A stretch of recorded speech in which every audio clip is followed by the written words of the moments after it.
Nama Ganjar muncul usai puasa 30 hari spiritual Capres PDIP.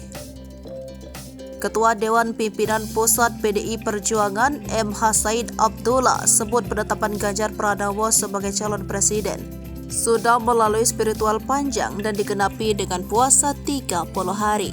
Penetapan Ganjar Pranowo sebagai capres dari PDI Perjuangan untuk pemilihan presiden 2024 oleh Megawati Soekarnoputri pada Jumat 21 April 2023. Menurut Said, keputusan Megawati telah mempertimbangkan berbagai aspek, mulai dari ideologi, loyalitas, dedikasi, integritas kepemimpinan, jiwa pengabdian, kepuasan rakyat, dan elektabilitas Ganjar Pranowo selama ini.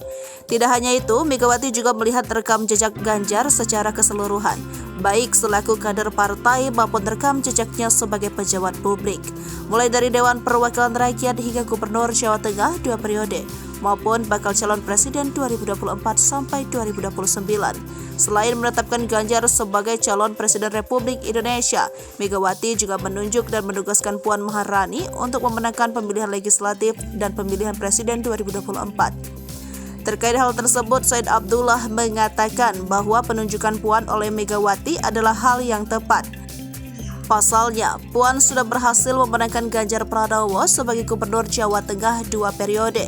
Said Abdullah yakin kepercayaan yang diamankan Megawati kepada Puan akan dia buktikan kembali. Hal ini membuktikan ke publik bahwa sebagai anak Ibu Megawati Soekarnoputri, Puan tidak serta-merta mendapat karpet merah dan cawan emas.